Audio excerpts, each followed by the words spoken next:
Nay, baka pwede dyan naman kami ng anak ko. May paparating na naman daw kasing sakuna. Naku anak, marami na kami rito. Kung idadagdag pa kayo, baka mismong bahay na natin ang gumiba sa dami niyo magkakapatid. Kahit si Julian lang, ma. Kahit may iwan na ako dito. Pasensya na talaga anak. Yes, wala nang pasok. Omsi, makapaglaro tayo. Apir.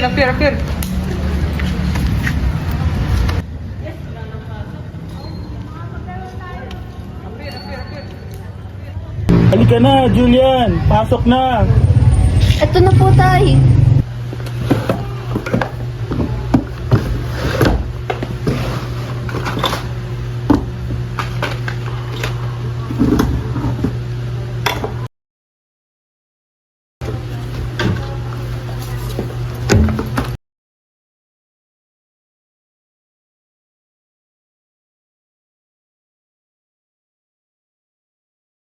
Wala na ba tayo nakakalimutan sa sinabi doon sa pagpupulong ng barangay na kailangan dalhin? First aid at importanteng papeles, dito na. Pagkain at tubig. Pa, sandali. Yung rosary pa po. Ay, may tulo.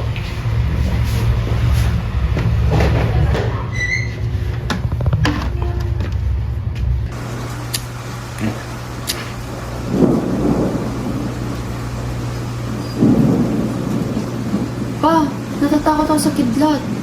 Anak, manatili tayong kalmado. Inhale, exhale. Anak, itanggalin ko muna ang mga naiwan natin nakasaksak. Dito ka lang ha. Babalik ako.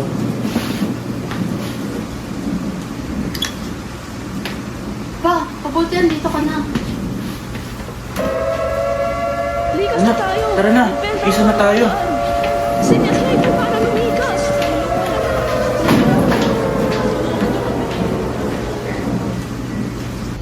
Pa, uwi na tayo. Ayoko na dito.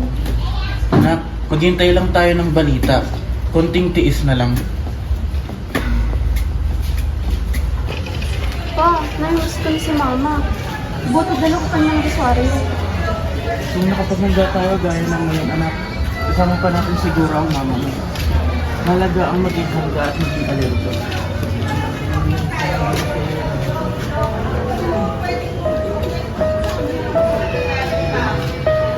Tara na anak, at maglilinis pa tayo.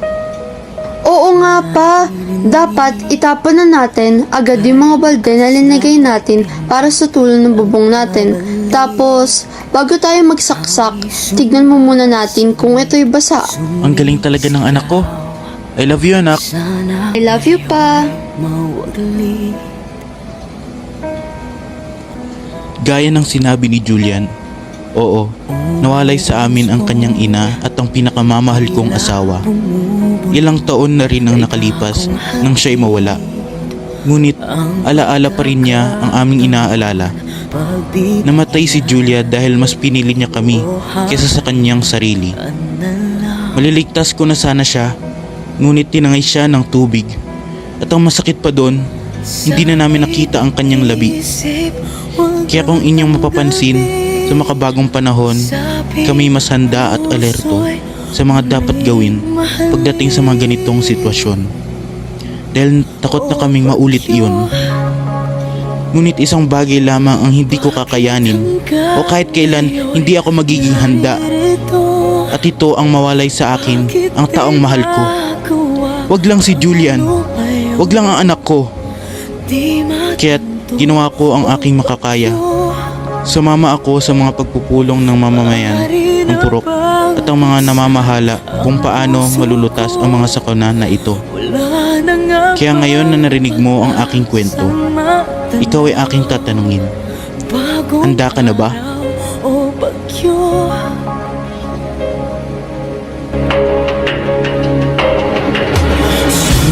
Sumisilip kahit sa panaginip, huwag ipagkait. Konting liwanag mo nasa